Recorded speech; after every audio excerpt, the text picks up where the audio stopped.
जय श्री कृष्णा।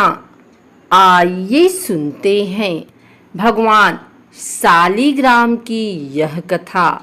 आपने यह गौर किया होगा कि भगवान विष्णु को कई स्थानों में काले पत्थर के रूप में पूजा जाता है।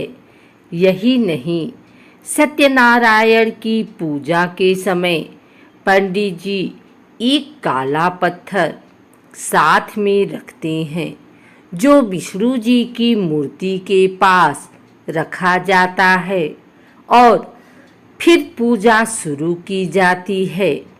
इसे पत्थर को शालिग्राम के नाम से जाना जाता है। यह श्राप इतना शक्तिशाली था, जिसने भगवान विष्णु को पत्थर में बदल दिया। यह उन्हें स्वीकार करना पड़ा, क्योंकि यह उनकी सबसे प्रिय भक्त वृंदा ने उन्हें दिया था। यह शालिग्राम पत्थर केवल गंडक नदी के तट के पास पाया जाता है। यह आमतौर पर काले या लाल रंग में मिलता है और बॉक्स में रखा जाता है।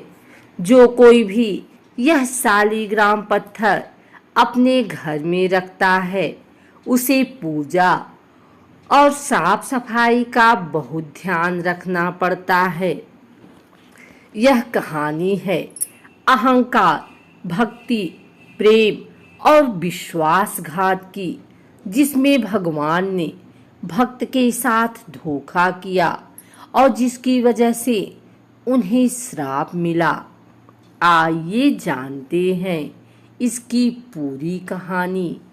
एक समय जालंधर नाम का एक पराक्रमी असुर था, जो शिव की तीसरी आंख से उत्पन्न हुआ था। यही कारण था कि वह अत्यंत शक्तिशाली योद्धा था। इसका विवाह वृंदा नामक कन्या से हुआ। वृंदा भगवान विष्णु की परम भक्त थी। इसके पतिव्रत धन के कारण जालंधर अजेय हो गया। इसने एक युद्ध में भगवान शिव को भी पराजित कर दिया। अपने अजेय होने पर इसी अभिमान हो गया और स्वर्ग के देवताओं को परेशान करने लगा।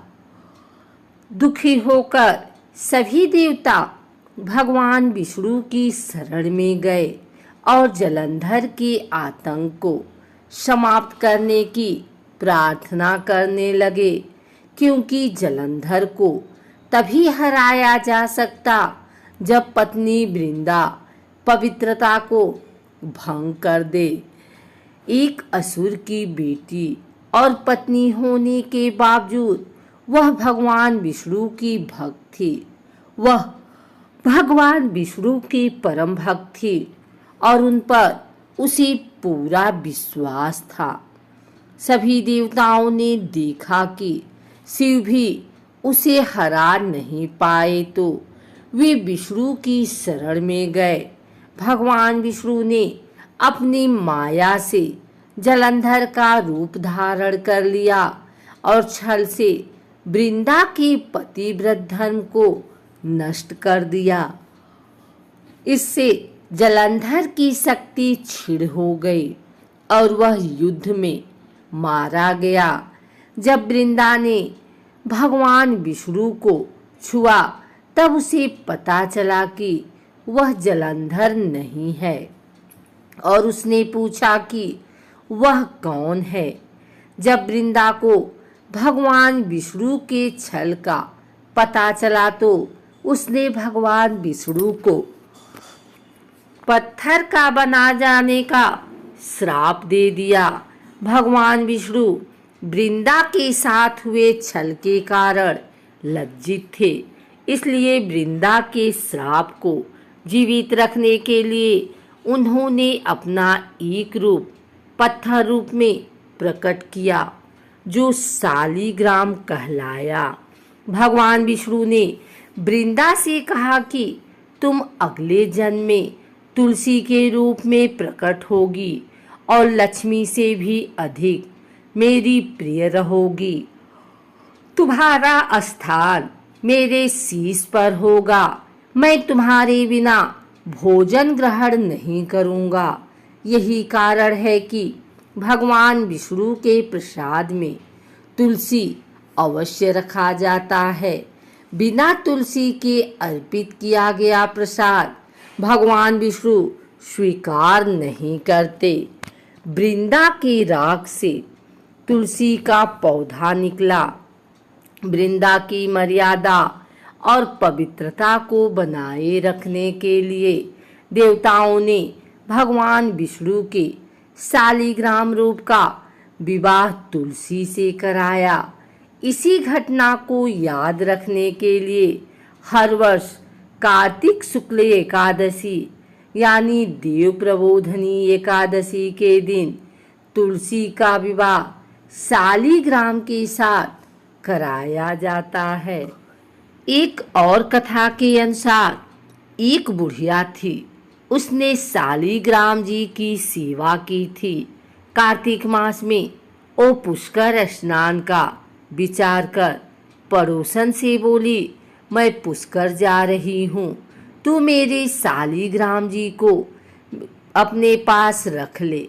पड़ोसन बोली, मुझे सेवा पूजा नहीं आती, बताओ कैसे कर दूंगी। बुढ़िया बोली, सवेरे इनको उठाना और लोटा भरकर पानी लाना।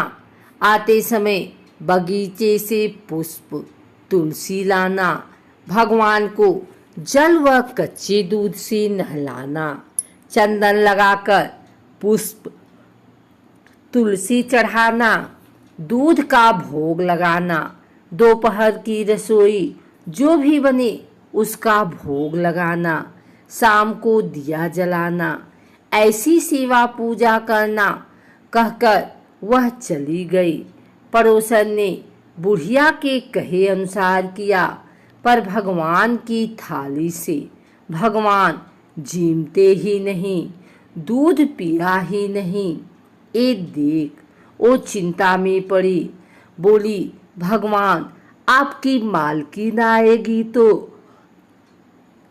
कहेगी मेरे भगवान को दुबला कर दिया।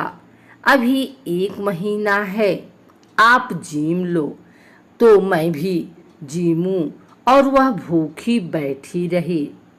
भगवान ने सोचा, अब तो दर्शन देने ही पड़ेंगे। छोटा सा मोर मुकुट पीतांबरधारी रूप लेकर पाटे पर बैठ गए। दूध पी लिया, जीम लिया।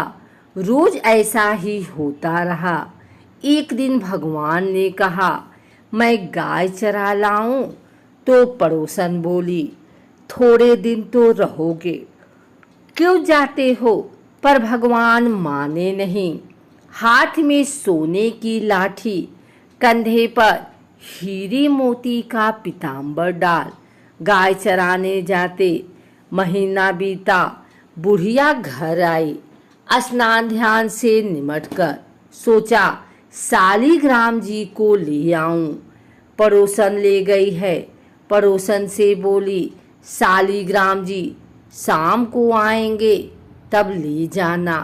बुढ़िया शालिग्राम जी के लिए जिद करने लगी और झगड़ा हो गया।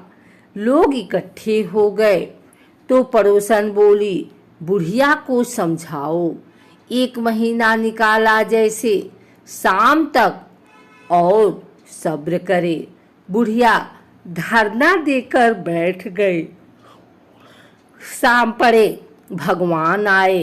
गाय उनकी जगह छोड़ भगवान मंदिर में विराज गए। पड़ोसन बोली, ले जाओ तुम्हारे भगवान। और भगवान से बोली, भगवान बुढ़ी को भी रूप दिखा दो, नहीं तो मेरे प्रति ये अविश्वास कर रही है। भगवान ने मोर मुकुट पीतांबर भर हाथ में सोने की लाठी लेकर बुढ़िया को दर्शन दिया। भगवान ने भोले भक्तों को दर्शन दिया।